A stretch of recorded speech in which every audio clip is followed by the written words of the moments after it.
그 비트겐슈타인이라면 어땠을까요? 그러니까 비트겐슈타인에게 만약에 당신이 생각하는 그 논리학이 문법이다라고 할 때 그 논리학은 누구의 논리학이냐, 누구 걸 말하는 거냐 한번 대봐라. 대표적인 사람이 있다면 라고 하면 제 생각에 프레게라고 하지 않았을까요? 프레게가 논리학을 문법으로 봤나요? 아니요. 비트겐슈타인은 논리학을 문법으로 봤는데 그렇다면 그 주어에 해당하는 논리학이라는 게 있을 것 아닙니까? 어쨌든 비트겐슈타인이 생각한 논리학. 그러면 그게 그 대상, 그 비트겐슈타인이 생각한 대상, 그 논리학이라는 어떤 그림이 있다면, 논리학이라는 어떤 대상물이 있다면 그것의 그 내용에 가장 가까운 사람이 누구였을까요? 제 생각 아리스토텔레스는 아니었을 것 같아서 지금 드리는 말씀입니다. 제가 선생님의 질문을 확실히 이해는 못했지만 제가 이해한 대로 말씀을 드리자면 네. 비트겐슈타인이 인정하는 혹은 올바른 방향이라고 생각하는 논리학자가 아니라 비트겐슈타인이 논리학은 문법이다라고 할 때 그때 그 논리학에 해당하는 사람은 프레게 러셀이었을 겁니다. 네, 제 생각에도 그런 것 같았어요. 비트겐슈타인은 그 논리학사를 공부한 적이 없고 네. 철학사를 공부한 적도 없습니다. 속으로는 몰래는 했을지도. 자기 나름의 그 철학 커리큘럼이 있었고 네. 그 커리큘럼대로 굉장히 많은 그 철학 책들을 읽어낸 사람이긴 하지만 우리가 알고 있는 그 커리큘럼에서 완전히 벗어나 있는 자기 자신만의 커리큘럼이었죠. 예를 들어 비트겐슈타인이 가장 위대한 그 서양 철학자의 한 사람으로 꼽은 게 키에르케고르 아닙니까? 네, 네. 우리나라를 포함해서 서양에서 철학과에서 키에르케고르를 강의하는 대학은 아마 손으로 꼽을 정도일 텐데. 어거스틴도 좋아했던 것 같아요. 그렇죠. 네, 제 생각에. 어거스틴도 마찬가지로 그 국내외 철학과에서는 거의 일단 탐구 첫 구절에 맞습니다. 나오니까요. 네. 여하튼 그래서 자기만의 어떤 커리큘럼을 가지고 있던 굉장히 특이한 철학자였고 아까의 질문으로 돌아와서 네. 비트겐슈타인이 아는 논리학자는 프레게 러셀이 다였고 물론 괴델에 대해서도 중요한 그 멘트를 남긴 적이 있지만 비트겐슈타인이 볼 때 괴델은 그냥 수학자였습니다. 근데 여기서 이제 충돌을 한다는 거죠. 무슨 말씀이냐면 선생님 말씀하신 하이데거의 논리학 개념과 비트겐슈타인이 생각했던 논리학 개념이 좀 다르잖아요. 다르죠. 자, 그러면 비트겐슈타인이 생각했던 논리학 개념, 추정컨대 프레게 러셀의 논리학은 문법에 불과하다. 오케이, 저는 받아들일 수 있어요. 자, 그러면 하이데거가 생각한 논리학도 문법에 불과하냐? 비트겐슈타인이 봤을 때요? 만약에 비트겐슈타인이 하이데거의 논리학 개념을 만약에 알고 있었다면 그리고 설사 비트겐슈타인이 모르고 있다 하더라도 우리가 비트겐슈타인의 그 이론에 대입을 해본다면 과연 그것도 문법에 불과하냐? 라는 질문을 던질 수 있을 것 같거든요. 제 생각에. 아마 비트겐슈타인은 그건 철학이라고 말할 겁니다. 그거는 철학이다. 네. 그거는 문법에 불과한 건 아니다. 네, 철학이라고 했어요. 그러면 전통 철학? 논고에서는 사실은 부정했던 철학 아닐까요? 사실은 논고 기준으로 보면 하이데거가 말하지 말아야 할 걸 말한 그렇죠. 사람이겠죠. 여기서 좀 더 좀 분명해지기는 하네요. 근데 비트겐슈타인은 그 하이데거에 대해서 비판적으로 말한 적이 없습니다. 관심이 없었던 건 아니고요. 남겨진 레코드가 있는데 네. 그 비엔나 서클의 멤버들과 활발히 교류할 때 그 프리드리히 바이즈만이 그 속기한 그 노트에 의하면 비트겐슈타인이 이런 말을 했다고 하죠. 나는 하이데거가 불안과 무에 대해서 이야기한 말을 충분히 이해한다. 그 사람은 말할 수 없는 것을 말하려고 한 사람인데 나는 그러한 노력에 대해서 이해를 할 뿐 아니라 경의를 표한다. 그렇게 얘기했다. 예. 역시 키에르케고르를 좋아했던 사람다운 말이기도 하고요. 한편으로. 네. 물론 뭐 제 개인적으로는 키에르케고르는 매우 좋아하는데 하이데거는 별로 좋아하지 않겠지만 그러나 뭐 어쨌든 다 무언가 하이데거도 그렇고 키에르케고르도 그렇고 뭐 제가 이야기로는 어떤 철학을 매개로 투쟁하려고 했던 대상이 있었던 사람들이라고 생각하거든요. 무언가 그것이 뭐 죽음이 되었든 삶이 되었든 존재가 되었든 철학을 매개로 무언가 어쨌든 치열하게 투쟁을 하려고 했었던 사람이라고 저는 이해를 하고 있습니다. 키에르케고르도 대표적으로 그 중에 한 명이고 하이데거는 조금 그런 점에서 그 투쟁력은 좀 약하다고 생각하는데 비트겐슈타인이 그런 투쟁 정신이 강한 네 그것도 맞는 말씀. 아주 전투적인 사람이죠. 네, 전투적인 네, 자기의 목숨을 걸어. 네. 타인의 그 기분 따위는 아랑곳하지 않는 네. 그 불쏘시개를 휘두르면서 아랑곳지 않는 그런 사람이니까. 네, 그 여러 가지로 지금 이 책의 어떤 본질적인 면을 굉장히 그 쉬우면서도 풍부한 내용을 가지고 접근해 주신 것 같아서 저로서는 큰 도움이 됐습니다. 제게도 많은 도움이 되고 있습니다. 그래도 계속 이제 질문이 남습니다. 예. 네, 우리가 이제 논리학이라는 것이 어떤 것인지 그리고 그 위에 언어라는 것을 이 삶의 형식과 자연사라는 요 플랫폼으로 봤을 때 언어라는 것이 어떤 기능을 하는지 어떤 위치에 있는지 이제 살펴봤는데 뭐 정리를 하자면 한편으로는 이제 그것이 제가 최초의 질문을 드렸던 언어가 가지고 있는 어떤 그 규정적 의미는 비트겐슈타인이 염두에 두고 있었던 건 아니다라고도 할 수 있을 것 같아요.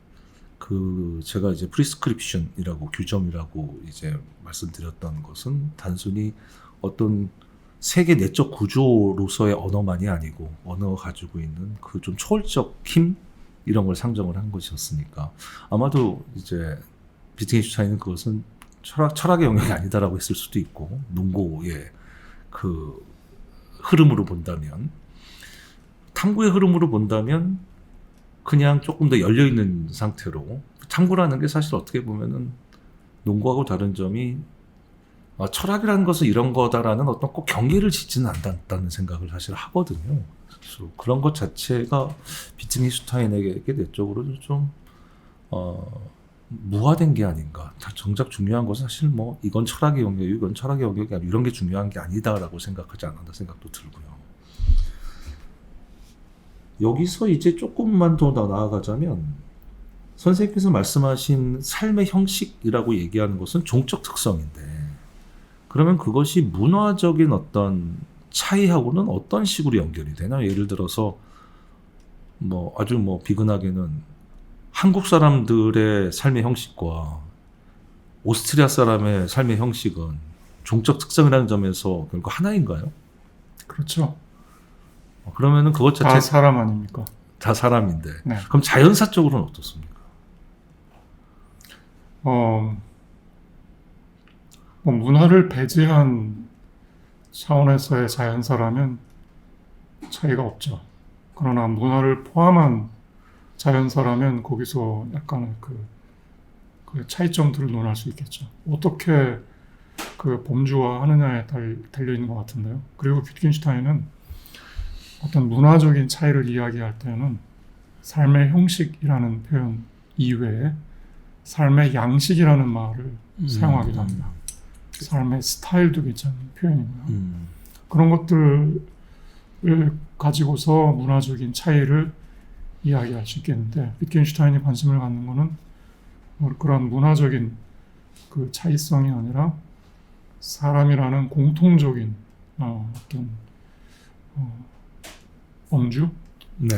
삶의 형식이라는 하나의 형식으로 묶여지는 인류학적인, 생물학적인 그러한 그 분리법에 의거한 사람에 대한 어프로치 이거를 더 그 기본적인 것으로 띄운 게 아닌가 생각하는데요. 사람만이 언어를 사용한다라는 표현이 일건데 거기에는 뭐 오스트리아 사람이건 한국 사람이건 차이가 없잖아요. 언어를 사용한다는 점에 있어서. 네.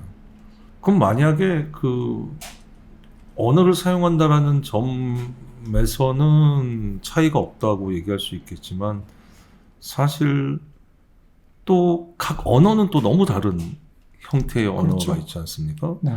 뭐 하다못해 중국을 만약에 예를 든다면 중국의 언어는 물론 이제 음성 언어도 있지만 기본적으로 텍스트 중심의 언어고 그거는 뭐 제가 생각할 때는 중국이라는 땅덩이가 너무 넓어서 음성적인 것만 가지고는 소통도 잘 안 되고 뭐 이런 이유도 있을 거라고 생각하지만 어쨌든 간에 중요한 거는 한자라는 그 언어 체계 자체가 매우 문자적인 체계잖아요.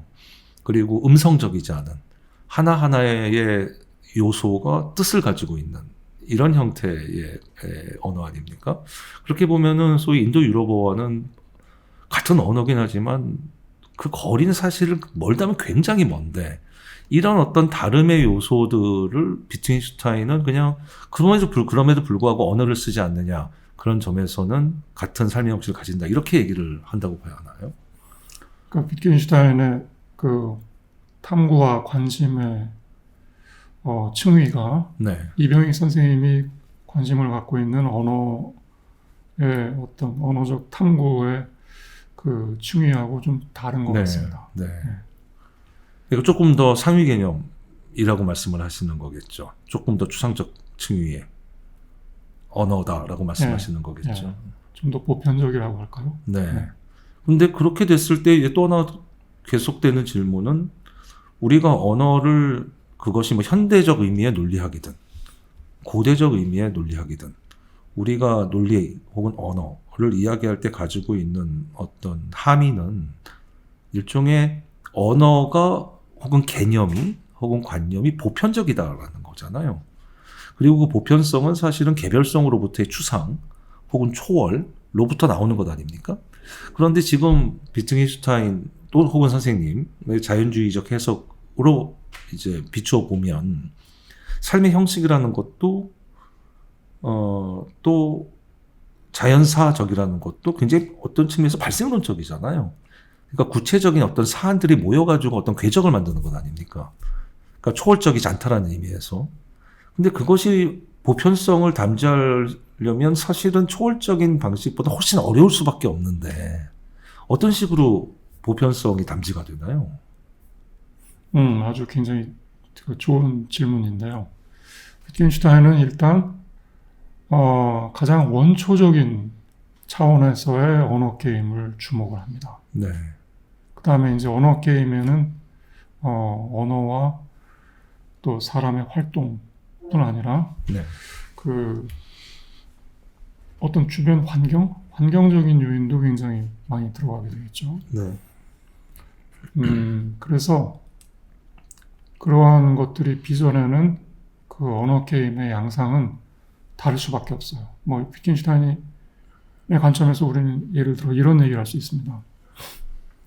우리가 가지고 있는 수학의 어떤 보편성 네. 이라는 거는 지구와 연관이 있어요. 지구적인 학문입니다. 수학도. 뭐 십진법이 사람의 손가락이 10개여서 거기서 비롯되었다는 그런 가설도 있잖아요. 네. 그 다음에 기하학이 나온 거는 뭐 나일강의 범람을 네. 컨트롤하기 위해서 네. 그 측정이 중요한 그 탐구의 그 단위가 되고 거기서 기하학이 나왔다는 네. 논리 알려진 사실인데 뭐 이제 비트겐슈타인의 그 관점에서 이런 제안을 볼 수 있어요. 만약 세상이 전부 액체로 되어 있다면 네. 그런 세상에서도 과연 우리가 사용하는 디지털적인 수학 1이 2와 다르고 2가 3과 다르고 이런 수학이 유지될 수 있겠느냐. 모든 게 유동성, 그러니까 리퀴드티라고 부르는 게 이제 유동적일 수밖에 그렇죠. 없으니까. 다 아날로그적인 그러한 네. 수학이 이제 네. 더 적합성을 갖게 되겠죠. 뭐 네. 이런 식으로 사유의 모험을 펼쳐볼 수가 있는데 이러한 작업은 비트겐슈타인에게는 우리가 사용하는 그 언어 게임과 거기서 빚어지는 여러 그 학문 체계들이 나름대로의 제약을 갖고 어떤 그 국지적인 그러한 보편성밖에는 없다라는 이야기를 하려는 게 아닌가 싶어요.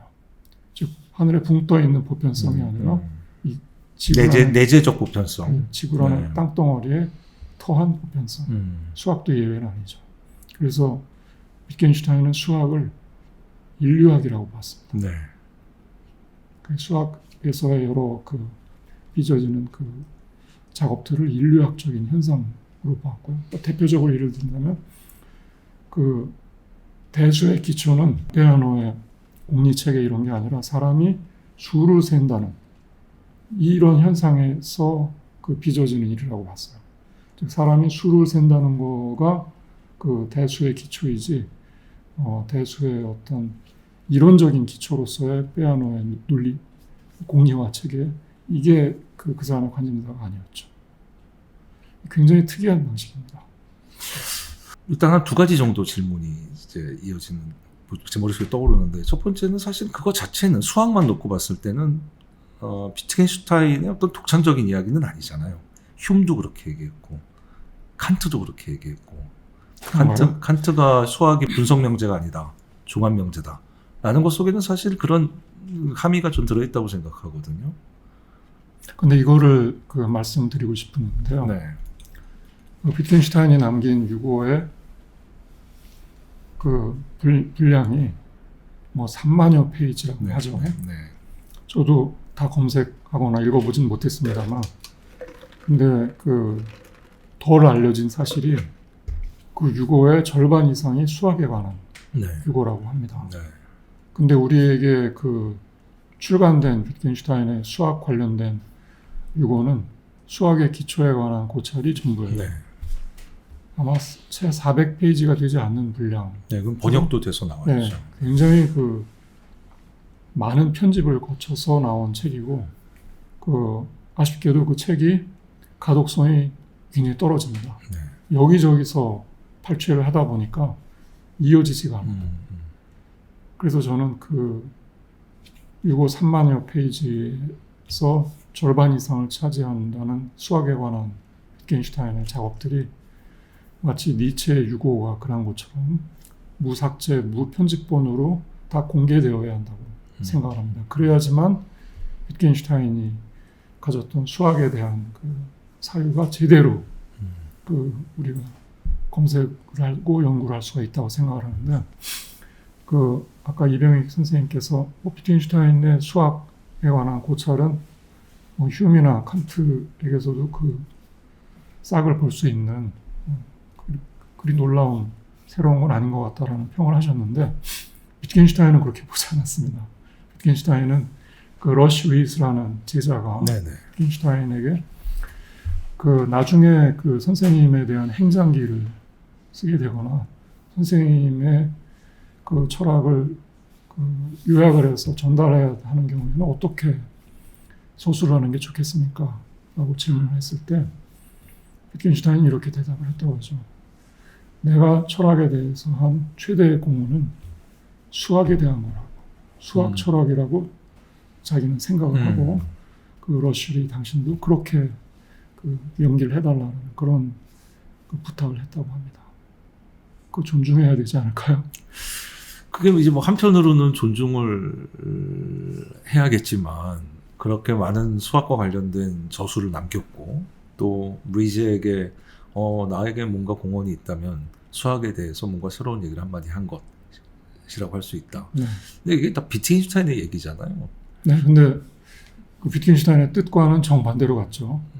비트겐슈타인의 그 유고 중에 가장 덜 공개된 부분이 수학에 관한 부분이고, 네. 또 비트겐슈타인의 그 어떤 명성을 그 어떤 정점에서 바닥으로 떨어뜨린 게 수학의 기초에 관한 고찰이라는 책의 출간입니다. 실제로 그 이후에 그 다른 논리학자들이나 수리 철학하는 사람들이 비트겐슈타인은 수학에 대해서 너무나 나이브한 견해를 가졌다. 뭐 이런 식으로 이제 평가한다는 얘기를 제가 듣기는 했습니다. 네, 제 논문도 비트겐슈타인의 수학 철학에 관한 그 내용이었고 그 논문을 심사한 수학과 교수님도 그 이병익 선생님과 같은 평가를 내리시더군요. 저는 그렇게 평가하지 않습니다. 이제 그분들이 네. 그러니까 이제 수리 철학 혹은 수학하는 분들이 그렇게 네, 한다는 말씀이죠. 그 수학과 교수님은 이 비트겐슈타인의 수학에 대한 그 사유는 도저히 인정할 수 없다. 그래서 저는 제 논문도 인정을 못 받는 거라고 생각을 했었죠. 근데 그거는 별개로 제 논문은 그분이 통과를 시켰습니다. 그만큼 또 논문과 관련된 견해와는 별도로 논문의 수준을 가지고 통과가 되고 안 되는 거고 할 테니까요. 더구나 미국에서는. 근데 그런 제 논문을 통과시킨 분이 비트겐슈타인의 수학에 대한 고찰은 왜 통과를 안 시키는지가 저로서는 잘 이해가 안 가는데요. 그러나 어쨌든 이제 뭐 수학의 더 구체적인 어떤 그런 그 항목들 혹은 내용에 대해서는 비트겐슈타인이 좀 더 구체적으로 자신의 어떤 이론을 펼쳐갈지는 모르겠으나 어쨌든 수학이 가지고 있는 어떤 절대적 보편성을 휴미나 칸트가 부정했던 건 틀림없는 사실이고 그런 측면에서 보면 물론 이제 뭐 칸트를 기준으로 휴문 사실은 좀 반반인 것 같고요. 휴문 이제 어떠한 것이 이제 그 수학이라는 게 뭐 예를 들어 뭐 삼각형의 그 내각의 합은 180도다라는 것은 경험적으로만 알 수 있는 거지 그것 자체가 어떤 분석적 진리치를 가지고 있는 건 아니다라고 하지만 다른 어떤 수학적 관계들은 그거는 분석적이다라고 했으니까 근데 칸트는 어쨌든 그걸 또 받아서 좀 더 과감하게 수학은 그건 종합명제지 그건 분석명제일 수 없다라고 얘기를 하니까 그런 점에서 어쨌든 사실은 저는 내심 뭐 제가 이제 뭐 칸트를 뭐 전공이라고까지 하기는 그렇지만 어쨌든 제가 칸트 윤리학을 많이 기대고 있고 그러다 보니 칸트를 좀 보고 이러다 보니 더 든 생각이겠지만 한편으로는 그런 생각도 들거든요. 그러니까 선생님께서 말씀하신 그 뭐 자연주의를 포함해서 수학에 대한 견해가 과연 비트겐슈타인이 칸트에게로부터 얼마나 멀어졌을까? 생각보다 가깝지 않을까? 왜냐하면은 이것 자체가 이거 뭐 사실은 뭐 지금 논의하고 조금 좀 엇나간 얘기입니다만은 결국에는 비트겐슈타인도 어떤 측면에서 보면은 인간이 가지고 있는 어떤 능력의 한계를 지시 내진 지적하기 위해서 노력한 철학자가 아닌가 하는 생각은 들거든요. 그러니까 전기라면은 그것은 인간은 이런 경계를 가지고 있다. 언어와 관련해서. 그래서 철학이라는 것은 이런 경계를 가지고 있다. 그리고 이제 후기에 오면 인간의 삶의 패턴은 이런 경계를 가지고 있다. 이제 경계 한계를 가지고 있고 그것을 우리가 하나의 본질한 말 좋아하진 않겠지만 비트겐슈타인이 이것을 하나의 인간의 어떤 가장 특징적인 어떤 것, 가장 두드러진 어떤 것으로 보아도 좋다. 이게 사실 굉장히 칸트적이거든요. 칸트도 인간의 인식이라는 거는 여기까지다. 인간이 진리라고 우리 부르는 거는 여기까지다. 그리고 나머지는 그거는 인간이 어떻게 할 수 있는 게 아니다. 함부로 대들면 안 된다. 라는 경계를 설정했다는 어떤 소극적 방식 혹은 요청의 방식 칸트식 표현으로 하면 이런 거 이제 닮아있다는 생각이 들어서 저 이제 칸트와 좀 연결시켜서 말씀을 드려봤습니다. 아주 대단한 탁월한 해석입니다. 그 다음에 실제로 그 비트겐슈타인의 삶과 철학을 되돌아볼 때 근거가 있는 해석이시고요. 비트겐슈타인이 그 1차 대전에 그 참전해서 포로로 수용소 생활을 할 때 그 루드비히 헨젤이라는 친구와 함께 그 몬테카시노 포로 수용소에서 칸트의 순수이성 비판을 소리내어서 강독을 했다는 그런 기록이 있습니다. 아, 그렇습니까? 위트겐슈타인이 칸트의 그 철학에 빚진 바가 확연히 드러나는 에피소드이죠. 그리고 또 제가 기억을 하는 칸트에 대한 위트겐슈타인의 그 발언이 아까 우리가 잠깐 논의했던 수학의 기초에 관한 고찰에 좀 단편적으로나마 등장을 하는데, 수학이 선천적 종합 판단이라는 그 칸트의 원명에 대해서 위트겐슈타인이 그걸 거론을 합니다. 그러면서 그렇습니까? 하나의 예를 드는 게, 혹시 칸트가 수학의 명제에 대해서 저러한 방식으로 그 서술을 했을 때 자연수에서 소수의 출현, 프라임 넘버의 출현을 염두에 두었던 건 아닐까. 그 수학에서도 불규칙적으로 네. 일어나는 현상이 있습니다. 네. 그 대표적인 게 소수의 출현이죠. 소수가 어떤 경우에 자연수의 체계에서 나타나는지 누구도 아직까지는 그 형식화하지 못했으니까 그냥 우연히 나오는 거 아닐까. 그 소수라는 것의 배열이. 이런 걸로 봐서 이게 칸트가 수학을 선언적 종합 판단으로 생각을 했을 때 염두에 뒀던 케이스가 아니었을까라고 조심스럽게 타진해야 하는 그런 구절이 있습니다. 아쉽게도 수학의 기초에 관한 고찰을 다른 모든 고찰들이 그러하듯이 좀 뜬금없이 나와요. 그냥 거두절미하고. 그래서 사실은 그 편집 과정에서 생겨난 오류인 것 같은데, 원본에서는 어떻게 되어 있는지 구체적으로 그 문맥을 들어가서 그 연구를 해보고 싶은 마음이 생기는데요. 그러니까 사실은 이 비트겐슈타인 아카이브를 이렇게 만들어가는 것도 그 수학에 대한 견해를 특히 초점을 뒀을 때는 굉장히 사실은 시급한 문제네요.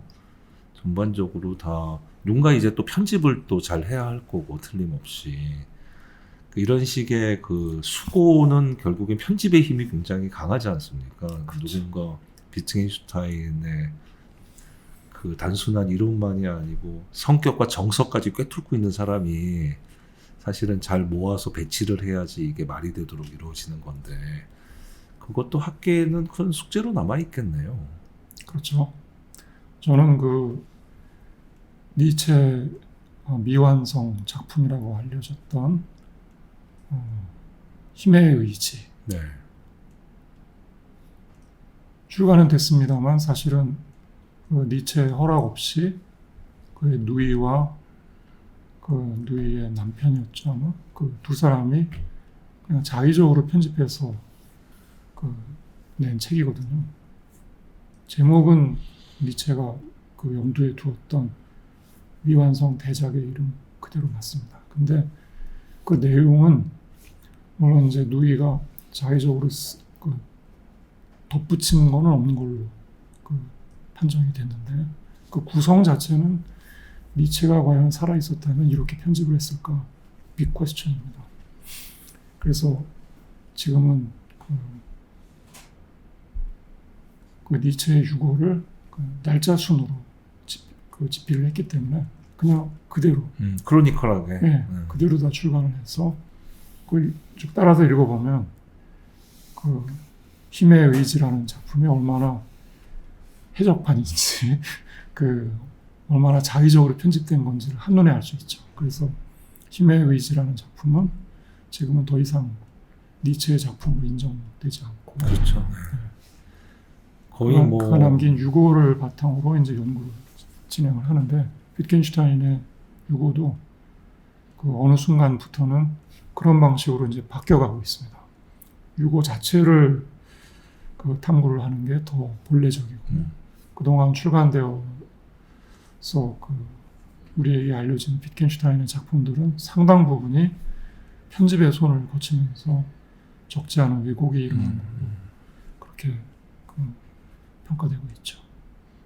그 이제 선생님 말씀하신 바와 같이 요즘은 거의 뭐 이제 통상적으로 그 이제 힘에 대한 의지, 그래서 이제라고 이제 뭐 번역하는 게 어떻게 보면 적합합니다만은 이제 권력의 의지 뭐 이렇게 보통 번역을 하는 책이지 않습니까? 그리고 요새 보니까 거의 이제 니체 연구하는 쪽에서도 좀 나뉘는 것 같더라고요. 이거를 연구할 가치가 있다라고 보는 쪽과 아예 가치조차 없다. 이거 거의 위작에 가까운 편집이어서 이거 그냥 누이가 돈 벌려고 한 그런 거다라고 이제 보는 쪽도 있고 그런 것 같더라고요. 근데 한편으로 그런 생각은 드네요. 또 니체하고 달라서 비트겐슈타인은 대단히 많은 비트겐슈타인의 추종자가 캠브리지에 있었고 또 이제 그 추종자들의 강의록 같은 것도 남아있는 것이 있고 하니까 그 유고의 흐름과 당시 어떤 강의록을 서로 교차시키면서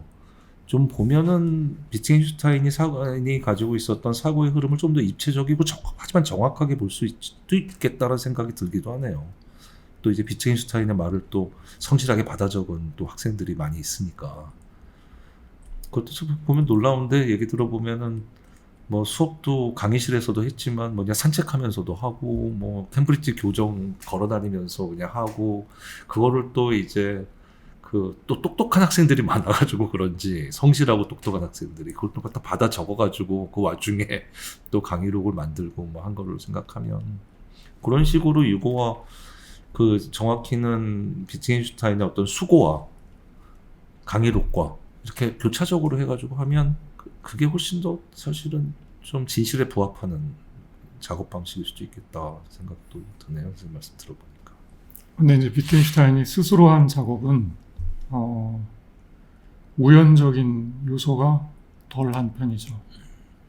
자기가 책임을 지고 쓴 글이니까요. 그렇죠. 그런데 그 이외에 뭐 강의에서 받아 적은 글이나 산책하면서 대화한 글을 받아 적은 거는 거의 전적으로 우연의 산물이죠. 비트겐슈타인은 그런 거 하지 말라고 계속 못하게 방해를 했다고 하더라고요. 생각을 안 해서 그런 거 아니었을까요? 좀 생각을 하고서 좀 그랬으면 좋겠는데 자꾸 받아 적고 있으니까. 그런 것도 있고 왜곡된 형태로 자기의 생각이 알려지는 것을 꺼려했던 것 같습니다. 아무래도 우연성이 들어가면 왜곡의 가능성이 높아지니까요. 실제로 그 출간된 그 강의 노트들을 보면 그 질이 굉장히 천차만별입니다. 너무나 훌륭하게 받아 적은 강의 노트가 있는가 하면 그게 이제 1939년에 그 수학의 기초에 대한 캠브리지에서의 강의는 제 박사 논문의 주요 텍스트이기도 했는데 상당히 완성도가 있습니다. 네. 그 이외의 것들은 그만 미치지 못하는 것 같은데요. 근데 이럴 수는 있지 않습니까? 아마도 제 생각한데는 비트겐슈타인의 성격상 무언가 그 초고에서 보여주는, 수고에서 보여주는 그 자신의 어떤 사유가 있고 그 사유를 또 수업 시간에 또 뭐 툭 던졌을 것 같고 성격상 그럼 거기에 대해서 또 학생들하고 뭐 이런저런 얘기를 사실은 비트겐슈타인은 뭐 이렇게 이런 얘기를 토론하기보다는 지가 이렇게 얘기를 한 게 많았다고 저는 알고 있습니다만 거의 뭐 교주처럼 그렇게 군림했다고 알고 있습니다만 어쨌든 그렇게 해서 어쨌든 그거를 또 학생들이 뭐 또 받아 적고 또 스스로 수업 시간에 자기가 던졌던 걸 또 집에 가가지고 혼자 있으면 또 생각을 해서 또 수고로 남겼을 것 같고 이런 어떤 교차는 있지 않았겠나 라는 생각이 드는. 물론 이제 다 참고는 해야죠. 중요한 그 자료, 사료에 해당하니까 저는 다 봅니다. 공평하게.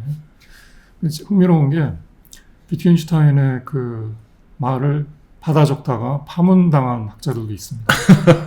앨리스 앰브로스라는 미국의 그 학자가 있고 또 프리드리히 바이스만이라는 그 비엔나 서클의 주요 멤버였던 사람이 파문을 당한 대표적인 사람으로 떠오르는데요. 그러니까 좀 이렇게 걸러서 봐야 될 필요는 있다.